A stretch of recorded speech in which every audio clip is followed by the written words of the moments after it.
Bueno, buenos días a todos. Muchas gracias por acompañarnos en esta jornada de apertura de la Semana ISR, que, como ya han dicho Joaquín y Mario, es una jornada ya clásica en esta Semana ISR.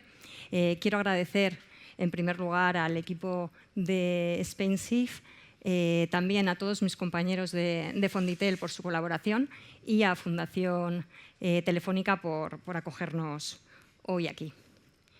Hoy en la mesa redonda vamos a hablar de diferentes temas. Entre ellos vamos a hablar de cómo la sostenibilidad ha influido y está influyendo en la actividad de todos los actores en mercado, tanto en los propietarios de activos como en las gestoras, como también, evidentemente, en las compañías. Vamos a hablar de la importancia que tiene entender las implicaciones que tiene la sostenibilidad desde el punto de vista de las inversiones y a la hora de definir una política de inversión en materia de sostenibilidad coherente con las aspiraciones y con los objetivos de las comisiones de control. Hablaremos también sobre dónde están ahora mismo focalizados las preferencias de los inversores. Tocaremos, y prometo que no nos extenderemos mucho, el tema del impacto de la regulación en los productos y en todo lo que estamos ofreciendo a los inversores. Digo que no me voy a extender mucho, pero evidentemente, lógicamente, es complicado hablar de sostenibilidad sin tocar el tema de la regulación, porque sigue siendo protagonista, ¿no?, en el tema de sostenibilidad. También la idea sería tener por lo menos un momento importante de la mesa para poder hablar también de oportunidades, ¿no? Para ello tenemos aquí a nuestros 4 invitados. Son 4 invitados que vienen cada uno de un ámbito diferente, pero evidentemente relacionados y también un poco en línea con el espíritu de SpainSIF, ¿no?, de poder ver diferentes ángulos, diferentes opiniones. Ellos van a compartir sus experiencias desde su propio prisma, ¿no? Voy a empezar. Os voy a presentar por orden alfabético en función de la empresa a la que pertenecéis, ¿vale? Claudia Antuña es socia responsable de sostenibilidad en AFI, entidad a la que se incorporó en el año 2018, socia desde el 2022, especializada en gestión de activos y también en sostenibilidad. Cristina Carballo es de Amundi Iberia, tiene una dilatada experiencia en mercados financieros, trabajó en diferentes funciones en Banco Espíritu Santo y actualmente, como he dicho, en Amundi Iberia es directora de negocio institucional y también directora de desarrollo de negocio en Portugal. Jaime Silos, director de desarrollo corporativo en Forética. Forética, como sabéis, es una compañía referente en sostenibilidad y en responsabilidad social empresarial en España, con 200 socios actualmente. Y Adrián Martínez, vicepresidente de la Comisión de Control del Plan de Pensiones de Empleo de Telefónica. Adrián ha trabajado. Empezaste, Adrián, tu carrera profesional en diferentes funciones en departamentos de contabilidad y en el departamento de área comercial del grupo, pero la verdad es que llevas prácticamente toda tu carrera profesional dedicado al plan de pensiones de empleo de Telefónica, primero como miembro de la Comisión de Control, después, también como vocal de la Subcomisión de Inversiones y desde el año 2013 ha ido asumiendo roles de presidente y de vicepresidente de la Comisión de Control en diferentes mandatos. Si te parece, voy a empezar contigo, Adrián, precisamente para ir al origen de todo, ¿no? El Fondo de Pensiones de Empleo de Empleados de Telefónica es uno de los primeros fondos de pensiones en España, es de los más relevantes y además uno de los primeros en incorporar la sostenibilidad en el mismo. ¿Nos puedes contar un poco ¿cuál fue el origen y la motivación por la que decidisteis crear el plan? ¿Qué os ha llevado o qué os llevó, ¿no?, en su momento a incorporar la sostenibilidad en el mismo? Y también cómo han ido evolucionando vuestras aspiraciones y vuestros objetivos durante estos años. Vale. Bueno, gracias, María. Lo primero, gracias a Spainship por organizar la jornada, Fonditel también, sé que es mucho esfuerzo. A mí siempre me gusta participar en este tipo de jornadas porque, bueno, pues es, como dices bien, María, llevo prácticamente toda mi vida laboral en esto y, bueno, pues una manera un poco de compartir, nosotros que somos un fondo de pensiones grande, que también comentaba Mario antes que hay fondos más grandes y más pequeños, pues intentar compartir un poco la experiencia que podemos tener nosotros como una comisión de control de un fondo grande. El plan de pensiones surgió, como casi todos los avances para los trabajadores, por la negociación colectiva. Antes del plan de pensiones, en Telefónica la previsión se hacía por medio del mutualismo empresarial, laboral. Cotizamos a la institución telefónica de previsión, la ITP. Lo que pasa es que la ITP, bueno, por circunstancias, quebró. No había la capacidad suficiente por el número de trabajadores que tendrían que estar en activo para pagar las pensiones de los jubilados, no era inviable. Y bueno, ante eso podía haber dos opciones. Una, quedarnos sin hacer nada, quedarnos con las contribuciones y la pensión pública de seguridad social, o buscar una alternativa, que en este caso se decidió tras muchas negociaciones y también con referéndum a los trabajadores, consulta vinculante, que era un plan de pensiones de empleo. No me voy a extender, pues un plan de pensiones universal, voluntario, con unas aportaciones yo creo que fuertes. Y bueno, sí lo único, un dato a dar, para que nos hagamos un poco idea del tamaño y demás, pues yo creo que sí hemos cumplido, estamos cumpliendo la idea y el objetivo de hacer previsión social complementaria, ¿no? Para que os hagáis una idea, somos históricamente y actualmente, si juntamos el colectivo, somos 89.000 personas las que hemos estado o estamos en el plan de pensiones y se han pagado más de 3.360 millones de euros en prestaciones. Casi en pesetas suena más, ¿no? Más de medio billón de pesetas en prestaciones, ¿no? Yo creo que el objetivo, bueno, pues se está cumpliendo, ¿vale? Como tal, yo creo que ya un plan de pensiones de empleo, que es un vehículo de ahorro colectivo y que implica salario diferido, ya creo que como tal nos debemos preocupar mucho por dónde van las inversiones, ¿no? Y por ser inversores, una inversión institucional, pero más a largo plazo. Además, no es lo mismo un fondo de inversión que un plan de pensiones de empleo, como no es lo mismo llevar un coche, un Fórmula 1, una moto que un autobús, ¿no? Que va mucha gente. Pues parece que si vas en autobús tienes que ir más despacio o saber mejor a dónde vas. Entonces, ya creo que solo por eso creo que tenemos que tener una idea de estar muy concienciados cómo invertimos y dónde, ¿no? La ISR o los factores ASG han avanzado mucho.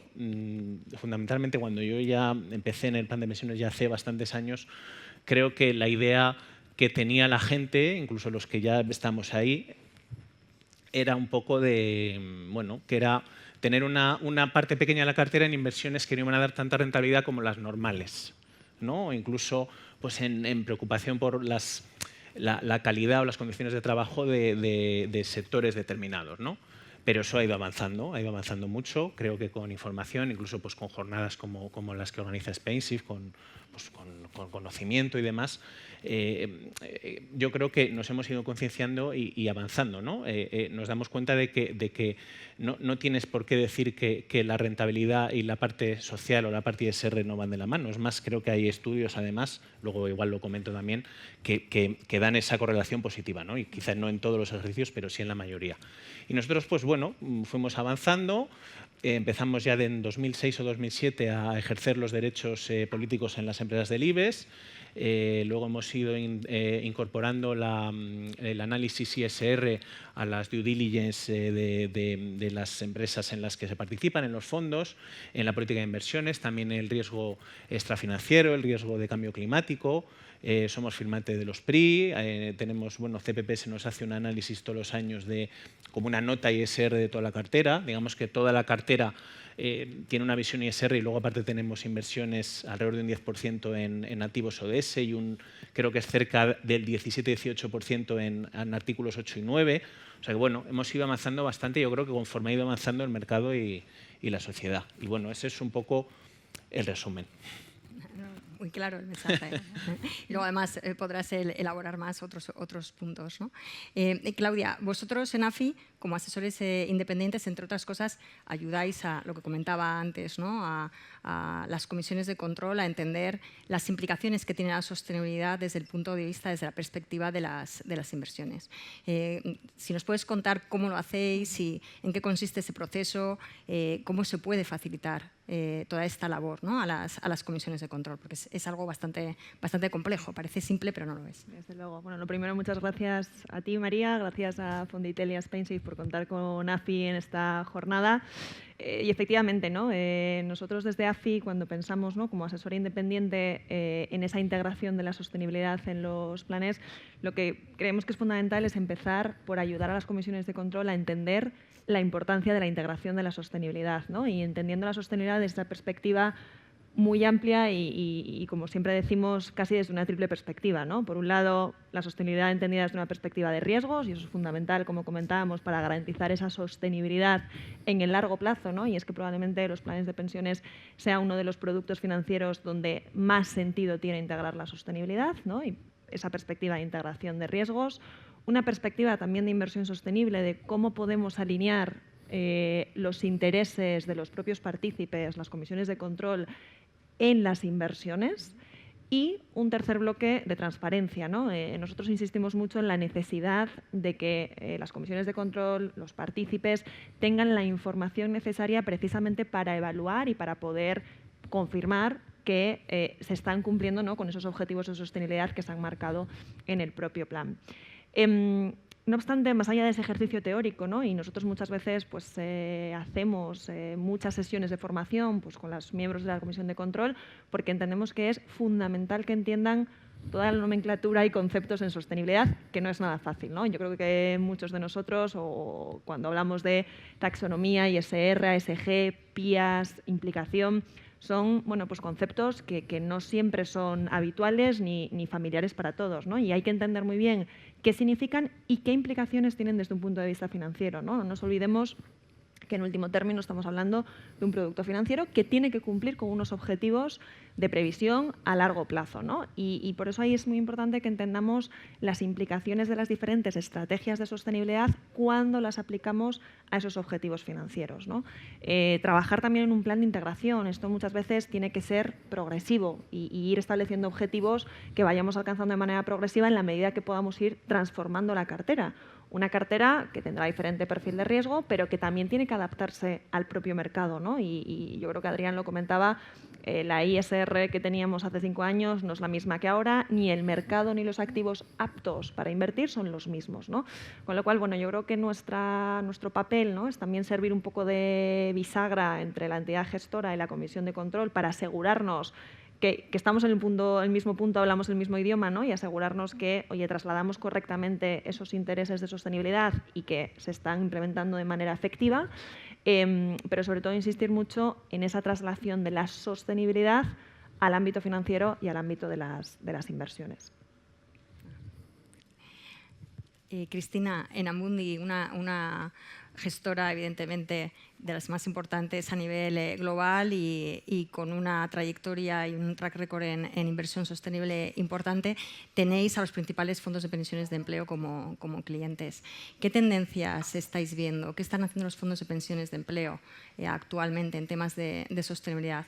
En temas, por ejemplo, de net zero, ¿no?, que hemos hablado en muchas ocasiones, cómo han ido avanzando en sus estrategias, si están implementando algún tipo de estrategia diferente, y también lo que comentaba al principio. Sería interesante ver si puedes compartir dónde se están focalizando esas preferencias de los inversores. Muchas gracias, María, y bueno, también muchísimas gracias por la invitación, en particular a Fonditel y a Spainsafe por toda la organización. Efectivamente, pues desde Amundi todos los años hacemos una encuesta a nuestros clientes de planes de pensiones o de fondos de pensiones, y a través de una iniciativa que hacemos con Create Research. Y justo el año pasado nos hemos enfocado en la inversión responsable. Y bueno, tras un año de 2022 que realmente en rentabilidades no fue, digamos, que el mejor año, pero hemos verificado que la mayoría de los encuestados que lo que piensa es que realmente pues la inversión ESG se ha vuelto un poco más arriesgada. Sin embargo, la mayoría de los encuestados cree que es una inversión, es un juego a largo plazo, con lo cual pues es realmente una inversión a largo plazo donde cabe perfectamente en los planes de pensiones. Y en general, pues, estamos viendo que hay una mayor integración de los factores de ESG. Pues hemos visto que 26% ya está implementando estos criterios en sus carteras y hay un 55% que ya está en el proceso de hacerlo. Cuando lo comparamos hacia 5 años atrás, pues vemos claramente que ya aquí un avance, ¿no? O sea, hay un avance en general de lo que es la integración de este tipo de criterios en las carteras y que vemos también en los temas de Net Zero que comentabas. ¿Y por qué? Porque vemos que hay realmente la necesidad, ¿no?, de mitigación del riesgo ESG y hay la necesidad también de pues, aumentar, ¿no?, lo que es un poco la rentabilidad dentro de las oportunidades de la inversión sostenible. Y vemos también una tendencia similar a lo que son las estrategias Net Zero, o sea, es decir, que un 18% ya ha implementado este tipo de estrategias y un 43% está pues, dando, digamos, que los primeros pasos para implementarlo. Con respecto al Net Zero, la clase de activo que vemos que más se utiliza para implementar este tipo de estrategias es la renta variable. ¿Y por qué? Porque al final pues, es una clase de activo que es más fácil desde el punto de vista de ofrecer una liquidez más atractiva. Por otro lado, también cuando se piensa que queremos invertir en modelos de negocio net zero más puros, como sea, por ejemplo, en las energías renovables o en sectores más a la descarbonización, pues es más sencillo. Y luego también porque permiten, como ya se ha hablado aquí tanto hoy, el stewardship, ¿no? La implicación, el compromiso, que es fundamental. Gracias, Cristina. Sí, la verdad es que sería interesante también poder ver, ¿no?, ese cambio que está habiendo en los fondos de pensiones, si se está trasladando lógicamente a las compañías para ver si realmente hay mayores oportunidades de inversión, ¿no?, por ese lado, ligado a ese tipo de estrategias. Y precisamente, Jaime, yo creo que tú nos puedes dar un poco esa visión desde Forética. Estáis cerca de las compañías, como decía antes, 200 socios, os da una visión en profundidad.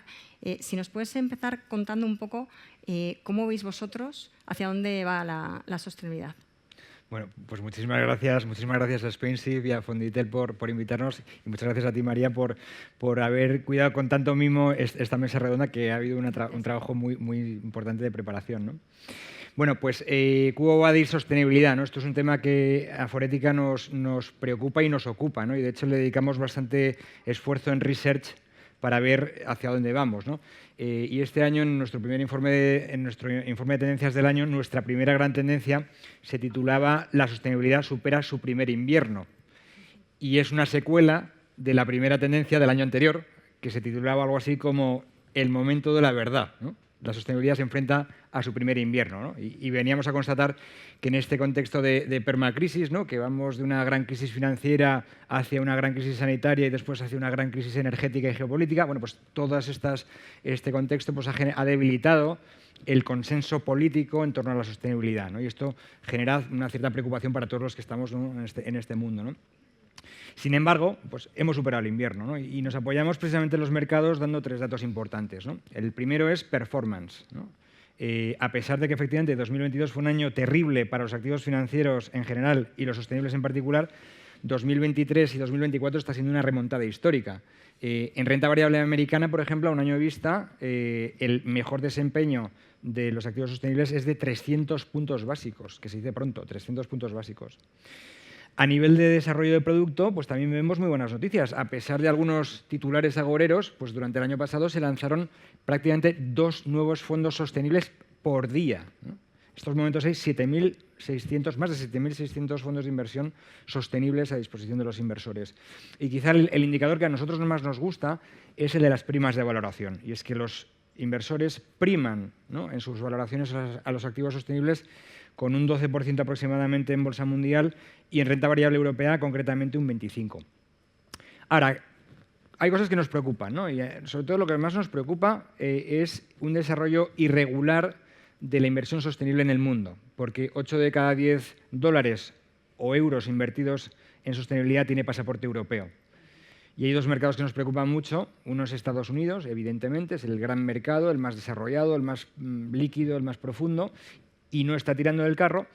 Y otro que también nos preocupa, sobre todo a largo plazo, son los emergentes, donde esa correlación virtuosa que estamos viendo en general en los activos sostenibles, que nos dan una mayor rentabilidad y al mismo tiempo un menor riesgo, pues esa correlación se ha roto en los mercados emergentes. Y esto es algo que desde luego nos preocupa porque es precisamente en los mercados emergentes donde más hay que invertir, ¿no?, en términos de sostenibilidad. Gracias. Y en este contexto, ¿cómo lo están viviendo todo el tema de la sostenibilidad las compañías, las propias compañías? Es decir, vosotros asesoráis a todo tipo de compañías, desde gestoras de activos a todo tipo de compañías, lo que decíamos antes, a integrar la sostenibilidad dentro de su estrategia, de su estructura y para que esté realmente embebida en la cultura de la compañía. ¿Cómo lo hacéis? ¿Cómo están avanzando? ¿Qué estáis viendo? ¿Habéis visto algún cambio en los últimos años de repente un periodo de muy exultantes para hacerlo y ahora un poco más cansados? ¿Cómo los ves? Cansados no, ni mucho menos, ¿no? Pero sí que es un cambio de ciclo, ¿no? Veníamos de una época romántica, exuberante, ¿no?, donde los CEOs de repente descubrían la sostenibilidad y se enamoraban, ¿no?, y todo esto era sostenibilidad, ¿no? Y eso ya no es así. Lamentable, bueno, ¿no?, igual es mejor que no sea así, ¿no?, porque tanto euforia igual no es buena. Pero ahora estamos en una etapa más sobria, e igual que pasa con el amor, probablemente es más profunda y duradera, ¿no?, que es, no sé si existe el palabra en español, ¿no?, estamos operacionalizando, ¿no? No existe, pero nos lo inventamos, ¿no? Ahora mismo estamos viendo que los CEOs están más ocupados en hacer esto posible, ¿no? En Forética tenemos una iniciativa que es el Consejo Empresarial Español para el Desarrollo Sostenible, donde están más de 50 CEOs de las compañías más importantes en España, y no os podéis imaginar el nivel de detalle de las conversaciones, ¿no? Entonces, creemos que la sostenibilidad no va a parar, ni mucho menos, no solamente porque es lo correcto, sino porque, como antes comentaba Clemen, es que aporta valor, ¿no? Y aporta valor en las 5 principales drivers de creación de valor. Aporta crecimiento, ¿no? Nos dice McKinsey, ¿no?, que de aquí a 2050 vamos a invertir 275 trillion, ¿no?, o billones de los nuestros en descarbonizarnos. Aporta valor de marca, ¿no? Las compañías que tienen una marca alineada con la sostenibilidad consiguen una marca significativa, ¿no?, meaningful, ¿no?, como dicen los marketingianos, y eso hace que los clientes paguen más. Hablamos también de capital humano, fundamental, ¿no? Una empresa que tenga un propósito atractivo atrae mejor talento. Y, por ejemplo, nos dice Bain & Company en un estudio reciente que las compañías con unos empleados más satisfechos crecen más y tienen hasta 6 puntos más de EBITDA, ¿no?, lo cual en términos de valoración es una barbaridad. Ha hablado también Clemen, ¿no?, de la eficiencia operativa, producir más con menos, ¿no?, menos materias primas, menos energía, ¿no? Todo esto contribuye a los márgenes y, por supuesto, el coste del capital. Que todo esto es precisamente lo que hace que, de manera persistente y a pesar de crisis energéticas y geopolíticas, pues los mercados hayan seguido pagando primas de valoración por los activos sostenibles, ¿no? Gracias. Claudia, volviendo un poco también al tema de las aspiraciones de las comisiones de control, ¿cómo se consiguen aterrizar esas aspiraciones en las políticas de inversión? ¿Qué tiene que tener una política ISR de un fondo de pensiones de empleo?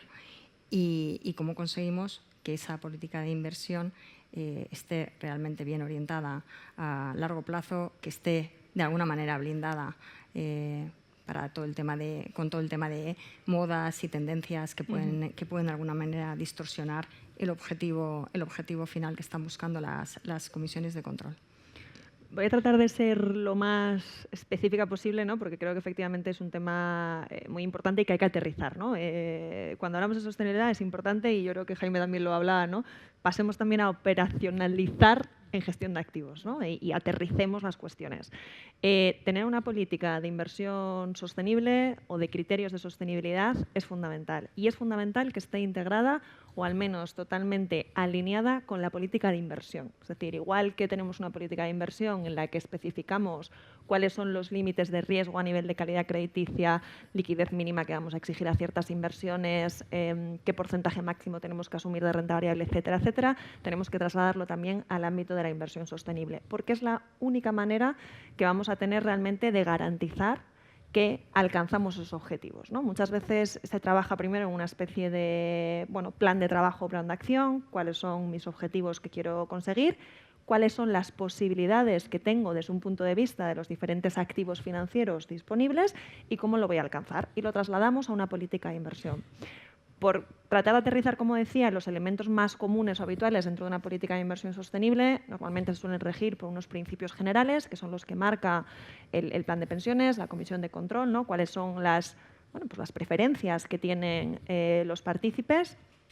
Un segundo bloque, ¿no?, que ya empieza a hablar de esas exclusiones. Es muy habitual, y aunque hemos visto una tendencia, ¿no?, de que se ha frenado algo la estrategia o herramienta de exclusiones dentro de la gestión de activos, suele haber todavía unos mínimos, y antes lo veíamos, ¿no?, cuando poníamos los ejemplos de criterios excluyentes, en qué sectores no quiero operar o qué tipo de prácticas empresariales quiero evitar y cómo voy a actuar en caso de detectar esas prácticas empresariales en determinadas compañías. Es muy importante también no solo definir el análisis ex ante, sino que, oye, puede haber un incumplimiento sobrevenido, cómo lo gestiono, cómo lo regulo, ¿no?, y que eso quede también estipulado.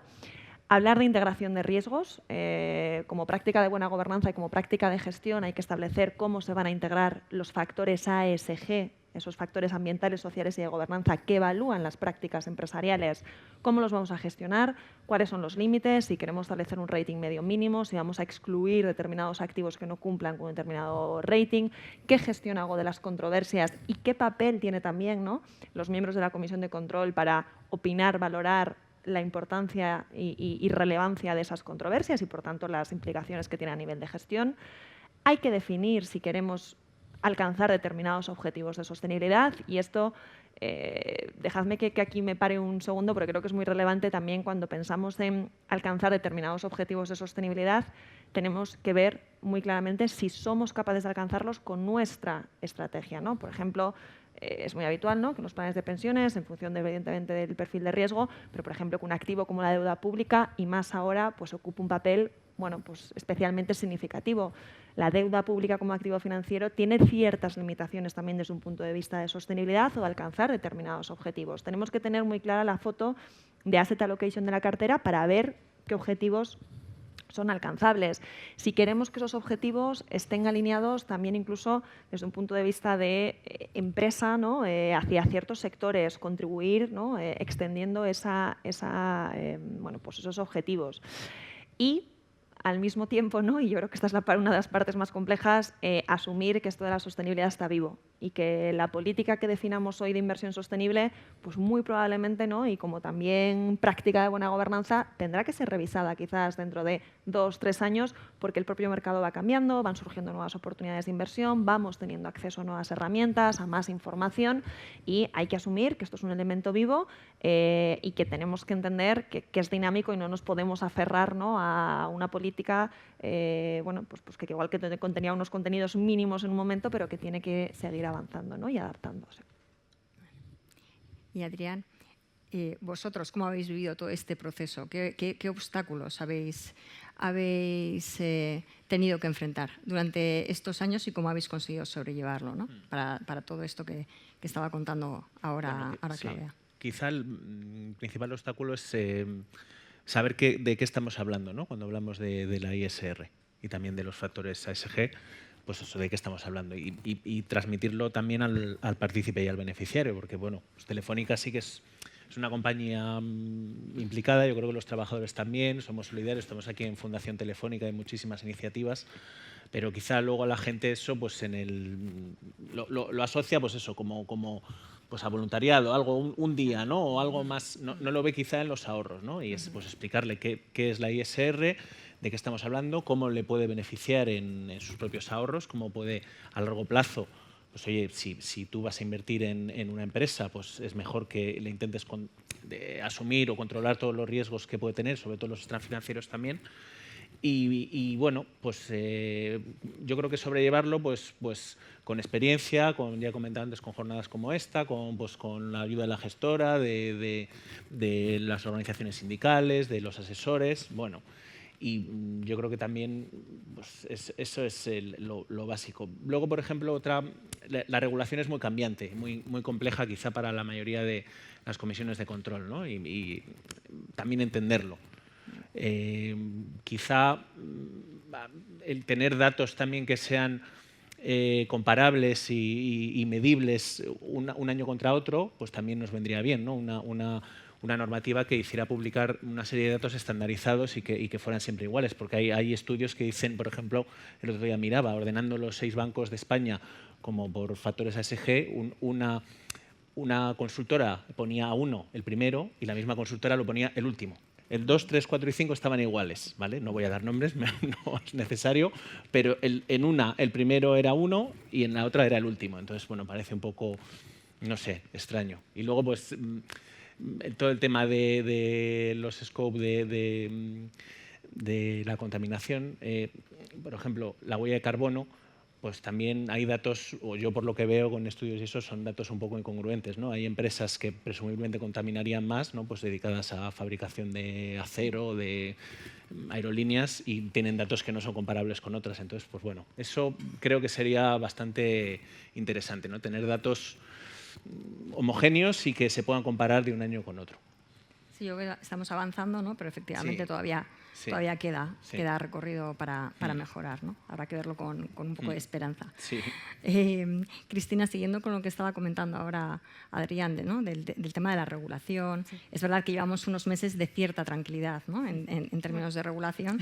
Si lo comparamos con el año pasado, ¿no? Finales de 2022, principios del 2023, es cierto que ha habido varias consultas públicas, una de ellas sobre el reglamento de divulgación, una consulta pública estructurada en 4 bloques que, como sabéis, ha pedido a la industria que diésemos, ¿no? nuestra opinión sobre cómo ha funcionado el reglamento de divulgación y qué elementos o qué aspectos modificaríamos. Y una de las preguntas que han hecho también es el tema de si consideramos que hace falta un sistema de clasificación, porque efectivamente el reglamento de divulgación, como bien dice, es de divulgación, no de clasificación, y ha terminado siendo un reglamento de clasificación de productos financieros en artículo 8, artículo 9. ¿no? ¿Cómo estáis viviendo vosotros? La consulta terminó, todavía no tenemos los resultados, sí que tenemos un análisis de cuáles han sido las contestaciones, se han incluido el concepto de transición, no ha llegado el tema de impacto todavía, pero ¿cómo vivís vosotros? Antes de saber el resultado final, ¿cómo estáis viviendo en Amundi todos estos retos regulatorios? ¿Está influyendo mucho? Seguro que ha influido en el pasado, pero sigue influyendo mucho en cómo articuláis la oferta de productos y os preocupa cómo pueda evolucionar a futuro. Bueno, por empezar, yo creo que, sin duda que los retos regulatorios nos afectan a todos. O sea, yo creo que todos en esta sala pues, ya en alguna manera nos ha tocado. Pero también es verdad, yo creo que aquí la importancia, ¿no? también de la regulación, sobre todo en la Unión Europea, ¿no? que al final pues, que todos tenemos que seguirla, ¿no? y que al final pues, a través de su plan de acción sostenible ha hecho que ha impactado bastante todo el panorama financiero, y me refiero, por ejemplo, a la perspectiva de la doble materialidad, ¿no? o sea, financiera y de impacto, la taxonomía, la SFDR, CFDR, a nivel de productos financieros, pero también de empresas. O sea, que aquí lo que podemos sacar es que ha sido realmente una herramienta muy poderosa, ¿no? a la hora de movilizar pues, lo que es la financiación de una inversión más responsable. Y volviendo aquí un poco a los temas de los flujos que comentábamos, ya hemos visto, según datos de Morningstar, que realmente pues, hay un repunte, ¿no? En lo que son os puedo decir, los flujos de entrada para los fondos sostenibles. El primer trimestre de este año con 10.900 millones de dólares frente a 4.900 millones de dólares en el último trimestre del año pasado. Con lo cual, yo creo que esto es importante porque al final pues vamos avanzando en lo que es la inversión sostenible. Luego, y como también ya aquí comentábamos, pues la próxima fase regulatoria, pues al final pues hay varios retos, ¿no? Esto de la transparencia, de que realmente, pues, y luego también pues hay que como que interoperar, ¿no?, en las diferentes marcos y directivas no solo dentro de la Unión Europea, como también fuera, como me refiero a Reino Unido, por ejemplo. Y luego pues también pues, entender un poco qué es tan importante para los gestores de activos, pues realmente la coherencia de las normas, la carga informativa, la disponibilidad de los datos, que de aquí también se comentaba, y luego para los inversores, que al final pues la transparencia es muy importante y que sea cada vez menos complejo, ¿no?, para que sea todo muy simple, y que, como también comentabas tú, María, que los nombres de los productos que se tiendan, ¿no?, o sea, que no nos desvíen de lo que realmente estamos hablando. Entonces, en general, pues pensamos que, o sea, ha llegado el momento, ¿no?, de que realmente hay que reforzar un poco lo que es la unión del mercado de capitales, ¿no?, y realmente pues, reducir un poco el riesgo de una cierta fragmentación que hemos visto. Y luego para también dar un poco aquí algunos datos fuera de la Unión Europea, y que vemos que, bueno, que realmente también en Estados Unidos, ¿no?, ya tenemos muchísimas políticas en el sentido más de la inversión sostenible, y también fuera. O sea, desde Amundi trabajamos mucho con mercados emergentes, y también ya se nota que realmente ahí pues, hay un interés y un querer hacer pues, una inversión diferente. Es verdad que aquí, y con respecto a los retos, pues que hay unas ciertas incoherencias, ¿no?, con respecto a la notificación y también pues, a la adecuación de los datos, que al final, como comentamos, que hay que saber y que tener pues, una definición que sea un poco más común a todos, que ni siempre es fácil. Y por terminar, con respecto a las directrices de ESMA, y en particular que comentabas pues, sobre los nombres, ¿no?, de los fondos, bueno, desde Amundi siempre estamos participando, ¿no?, activamente de las consultas de ESMA, y bueno, aquí pues, nuestro interés como gestor responsable es realmente desarrollar, ¿no?, soluciones de inversión responsables que realmente pues, vayan de acuerdo con las necesidades que son de nuestros clientes, pero que realmente cumplen, por un lado, pues, las directrices que es tan importante, y por otro lado, que satisfacen pues, los estándares de claridad, ¿no?, de transparencia. Me quedé aquí. Sí. Precisamente relacionado un poco con lo que estábamos hablando, ¿no?, de tener datos fiables, datos comparables, claros. Estamos, por lo menos, algunos estamos muy expectantes, ¿no?, para ver qué pasa con esos primeros informes el año que viene en base a CSRD, ¿no? Y como sabéis, el objetivo de CSRD es igualar la información en materia de sostenibilidad con la información financiera, y bueno, que tengamos todos, entre ellos los inversores, datos que sean estandarizados y que sean comparables. ¿Cómo lo estáis viendo en Forética con las compañías? ¿Qué dificultades percibís, ¿no? Porque no es tan sencillo hacer ese informe.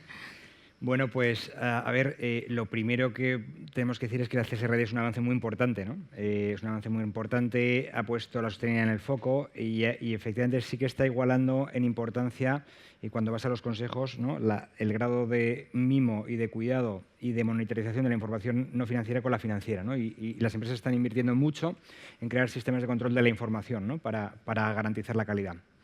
Además, nos da un estándar, ¿no?, los ISRS, que son los mismos para todos, y eso es un avance. Y también un avance muy importante, sobre todo para mercados, es la digitalización, ¿no?, que obliga a las compañías a reportar en XBRL, lo cual va a hacer mucho más fácil el upstreaming de esa información para que Adrián pueda tomar mejores decisiones, ¿no? Pero, Adrián, ¿no?, pero, si estabas esperando a que la CSRD nos diera no informes estandarizados, sino homogéneos y comparables, espera sentado. Vale. Espera sentado. ¿Por qué? Porque la directiva, la CSRD, como dice mi buen amigo Ramón Puello de KPMG, no es una directiva de divulgación, ¿no? Es una directiva de gestión, pero disfrazada de una directiva de transparencia. ¿Y qué quiero decir con esto? Que la CSRD no es simplemente aplicar un estándar, ¿no? Aquí están los indicadores, los analizo y los reporto. No, no solamente eso, es que tienes que cambiar tu forma de gestión, tienes que cambiar procesos, tienes que cambiar sistemas de información, tienes que cambiar sistemas de control, y lo más importante, tienes que cambiar los sistemas de gobernanza, no solamente de la información, sino de la gobernanza de la sostenibilidad en general. Entonces, ¿qué significa esto? Pues que realmente, a pesar de que es un estándar que es igual para todos, estamos generando más elementos idiosincráticos en el reporte. Y os pongo el ejemplo de la doble materialidad, que es precisamente el gran avance de la CSRD es que las empresas tengan que informar aquello que es material, tanto desde un punto de vista estrictamente financiero como desde el punto de vista de impacto. Cuando uno intenta analizar esto y desde fuera, digamos, transcrito el algoritmo, ¿no?, de la materialidad de impacto y de la materialidad financiera, te sale un churro así, ¿no?, lleno de sí condicionales, ¿no? Si es de impacto real o es probable o es estimado, ¿no? Si la escala, la gravedad, la raíz cuadrada de tal, 2πr², ¿no? Entonces tienes un montón de factores, detrás de cada uno de ellos hay un juicio de valor, con lo cual es muy difícil esa homogeneización. Y luego cuando vamos a la parte financiera, que se supone que es la objetiva, ¿no?, la cuantitativa, te dice cosas como, bueno, usted tiene que reportar aquello que a su inversor le pueda cambiar su toma de decisiones. Y yo os pregunto a Mundi y a Fonditel, ¿no?, cuando vendéis un título, ¿por qué lo estáis haciendo? Pues porque ha llegado a su precio objetivo, porque estoy haciendo una rotación sectorial, porque estoy, ¿no?, infraponderando una geografía, por algo de sostenibilidad, o son high frequency traders. O sea, es que es imposible saber en qué estáis pensando cuando vendéis un título, ¿no? Pues imaginaos una empresa que tenga que informar diciendo, bueno, pues al final nuevamente son juicios de valor, ¿no? Y eso significa que dos empresas que se dedican a lo mismo, imaginemos dos empresas que estén en las energías renovables, pues si una opera en una geografía que tiene riesgos de derechos humanos o de población indígena y otra no, pues el reporte va a empezar a ser distinto. Pero si además esta segunda tiene una central nuclear o dos, pues también va a ser distinto de la primera, ¿no? Entonces, vamos a ver que a pesar de que los indicadores en principio son los mismos para todos, la forma de reportar va a seguir siendo distinta. Aún así, confiamos en que, como todo, el ser humano es capaz de, ¿no?, aprehender con H todo, ¿no?, y sintetizar y llegaremos a consensos de mercado, ¿no? Pero la directiva por sí sola no nos va a garantizar ese regalo que le había pedido Adrián a los Reyes Magos, ¿no?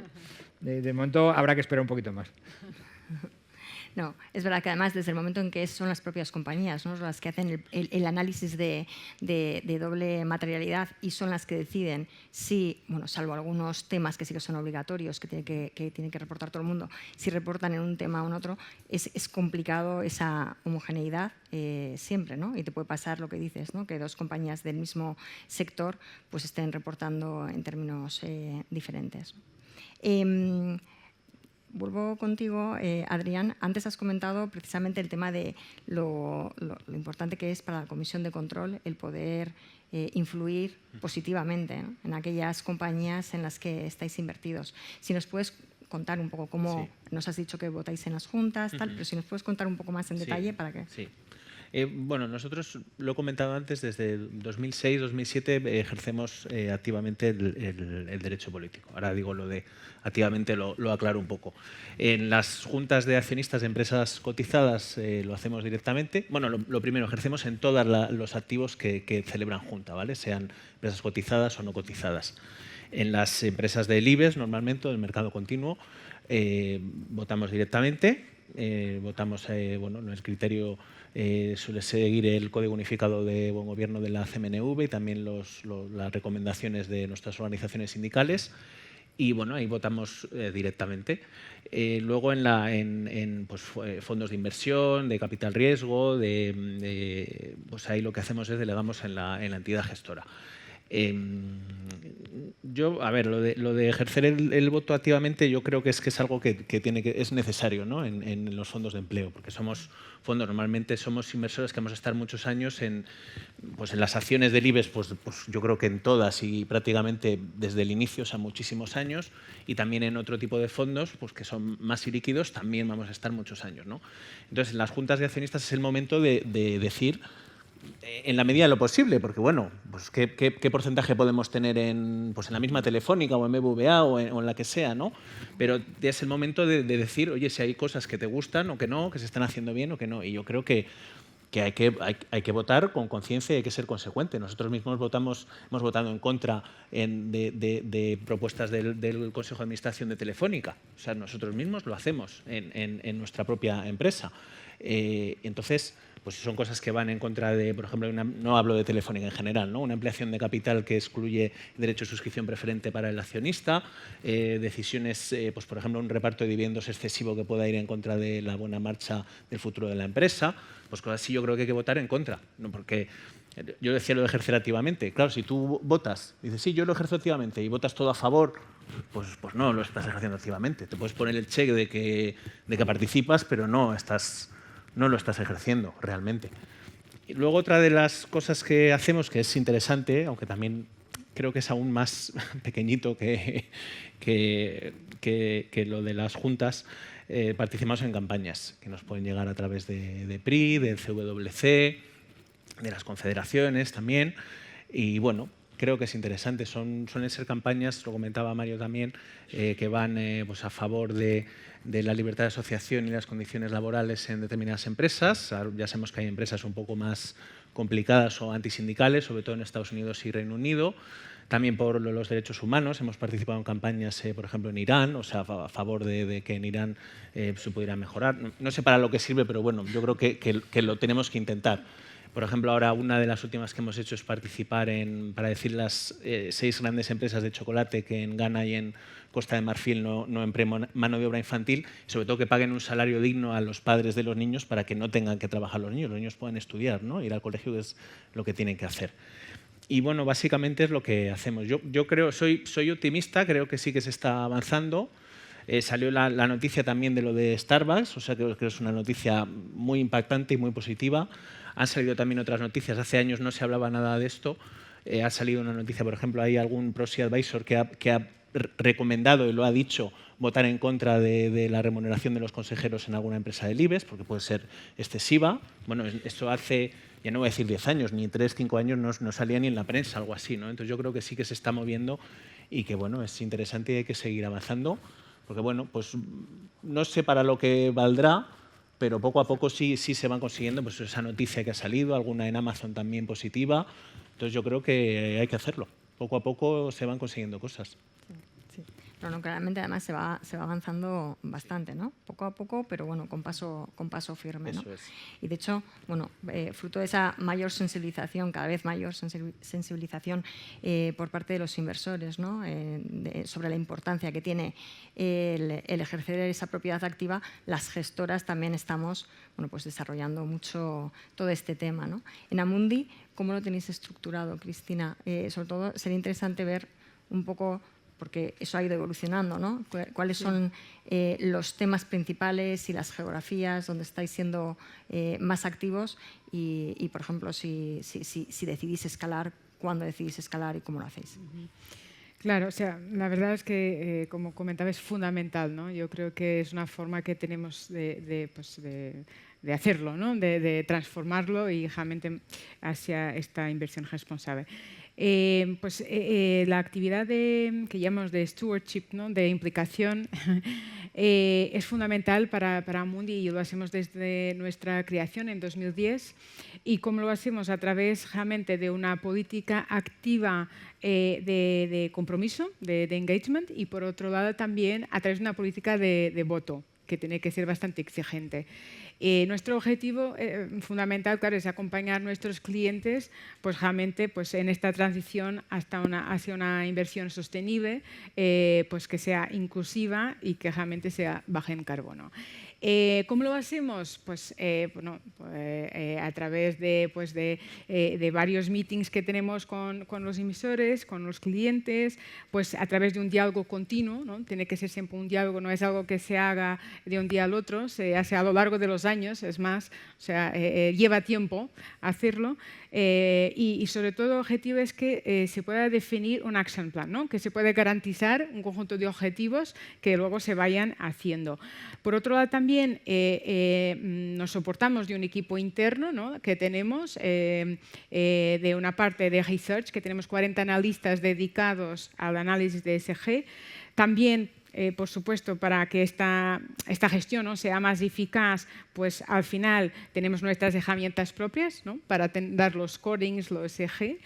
Y luego, pues al final, pues las plataformas de inversión tienen que estar engaged, ¿no? O sea, tienen que estar realmente comprometidas con todo lo que es esta nuestra filosofía y esta política, ¿no? de compromiso y de voto.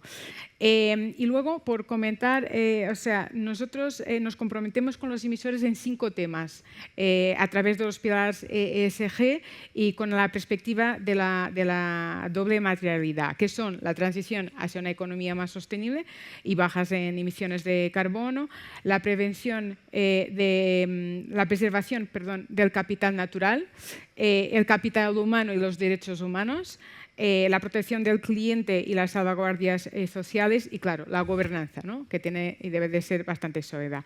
Lo hacemos, por supuesto, en Europa, ya que somos una gestora sobre todo europea, pero bueno, por supuesto que lo hacemos también fuera de Europa. Y para daros algunas cifras, en 2023 hemos podido pues que el número de emisores engaged, ¿no? Que realmente comprometidos, se haya aumentado en todas estas temáticas que os acabo de enunciar un 20% más frente al año anterior. Entonces, es importante. También, a nivel de geografías que me preguntabas, también hemos visto un incremento significativo, en particular en los mercados emergentes, un más 32%, y en Norteamérica más 39%. Entonces, es cierto que nos tenemos que adaptar pues, al momento, ¿no? de cada empresa, de cada emisor, porque lo más importante aquí es realmente un compromiso a largo plazo, ¿no?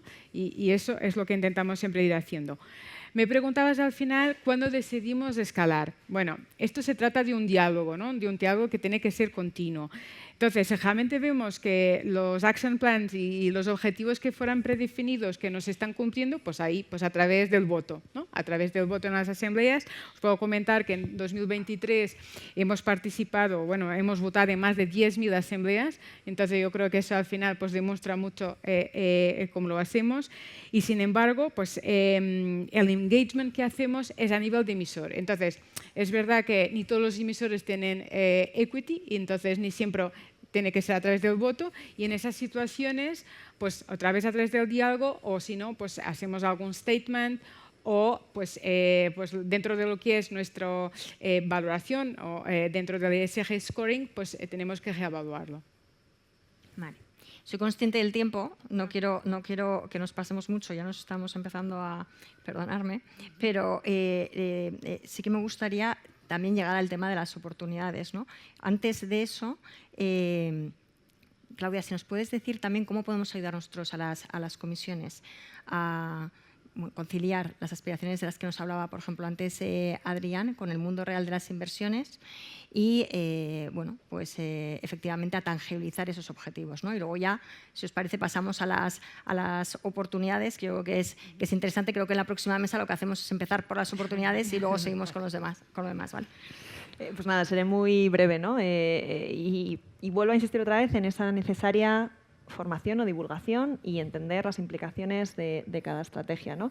Yo creo que es fundamental identificar los objetivos que se quieran perseguir. Si yo tengo un objetivo más medioambiental, identificar qué tipos de activos hay en el mercado disponible para alcanzar esos objetivos. Y si quiero pensar en bonos verdes porque tengo mucha inversión a través de activos en directo en renta fija, entender también qué está ocurriendo ahora mismo en el mercado de bonos verdes, a qué duraciones me tengo que exponer, cuáles son las calidades crediticias medias, qué tipo de emisores son los que tengo. Si quiero invertir en países emergentes porque desde un punto de vista financiero tengo interés, pero quiero compatibilizarlo desde un punto de vista de sostenibilidad, a qué cuestiones voy a tener que renunciar porque no puedo asegurar unas garantías mínimas, pero sé que puedo estar contribuyendo en determinados aspectos.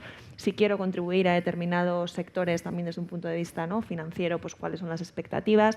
Y creo que la identificación de esos objetivos son los que luego te va a permitir monitorizar efectivamente para qué sirve, ¿no?, todo esto que estamos haciendo, que efectivamente hay muchas de las cuestiones que tienen un carácter largoplacista y que no podemos esperar resultados a corto plazo, pero sí al menos establecer los mecanismos de seguimiento. Creo que eso es fundamental para que las comisiones entiendan en qué se está trasladando, ¿no?, también su implicación y sus objetivos de sostenibilidad. Igual que lo comentaba Cristina, cuando hablamos de implicación, que es una herramienta fundamental también para trasladar esas convicciones, vamos a priorizar en qué ámbitos queremos movernos, ¿no? También para garantizar un poco la consistencia en la aplicación práctica. Pero si invierto a través de entidades gestoras terceras, ¿no? Y fondos de inversión de terceros, vale, pues ¿qué mecanismos entonces establezco para hacer el seguimiento a esos fondos de inversión, ¿no? Y qué diálogo activo establezco con esas propias sociedades gestoras. Insisto que es muy importante que entendamos muy bien las limitaciones de cada tipo de activo. Nosotros hablamos de que hay que tener un asset allocation financiero y también una especie de asset allocation de sostenibilidad, ¿no? Y cuáles son los objetivos que queremos ir construyendo en el medio y largo plazo, cómo alcanzarlos y entender muy bien, oye, cómo tenemos que ir llegando poco a poco, ¿no? Y sobre todo exigir luego ese reporting y esos mecanismos de seguimiento que nos permitan garantizar que efectivamente estamos cumpliendo con los objetivos, ¿no? Y también ir viendo pues, cómo va avanzando en el tiempo esos objetivos de sostenibilidad. Muchas gracias por la claridad y por la concisión. Bueno, pues pasamos a oportunidades. Jaime, si te parece, adelante. ¿Qué oportunidades ves tú a raíz de todo este tema de la sostenibilidad? Siempre hablamos de retos, de desafíos, pero evidentemente, como decía Clement, también es una oportunidad muy importante, ¿no? Bueno, pues yo diría que todo lo bueno está por llegar, ¿no? Porque estamos ante el mayor proceso de transformación de sistemas de la historia de la humanidad, ¿no? Estamos transformando todos los sistemas a la vez y sobre todo es que estamos en la parte del principio, ¿no? Con lo cual toda la oportunidad va a venir después, ¿no? Pero yo diría que hay 5 grandes sistemas y ahí es donde está la gran oportunidad, ¿no? Desde el punto de vista de la inversión y desde el punto de vista de las empresas. El primero, el evidente, es el mercado energético, ¿no? Debemos estar transicionando hacia esas 0 emisiones netas, pero la energía es una condición necesaria pero no suficiente, ¿no? El segundo sistema son las ciudades, ¿no? Las ciudades es donde vivimos 2/3 de la población mundial y donde emitimos de manera directa el 70% de las emisiones y donde además tomamos todas las decisiones de emisiones, ¿no? Si lo agregamos, ¿no? Y ahí hay muchísimo que aportar. Un tercer mercado es el mercado de empleo, ¿no? de trabajo, ¿no? Ya veníamos de una disrupción digital y ahora nos viene una disrupción de la inteligencia artificial y siendo consciente de que todas estas transiciones de sistemas van generando brechas, ¿no? Porque no todo el mundo se puede adaptar en tiempo real a los cambios, ¿no? Y entonces, en ese sentido, si no somos capaces de cerrar esas brechas, pues probablemente esa transformación nunca va a venir, ¿no? Con lo cual, las personas es clave. El cuarto, naturaleza y biodiversidad, ¿no? Y es que la naturaleza es mucho más que una fuente de belleza paisajística, ¿no? Es una fuente de riqueza económica. Y entonces, si no somos capaces de regenerar, ¿no? Lo que vamos drenando del sistema, pues lógicamente no vamos a poder crecer ni tener calidad de vida. Y el quinto, que quizás es el que más nos está preocupando en el corto plazo, es la circularidad, ¿no? Es la recirculación de materias primas y de materiales.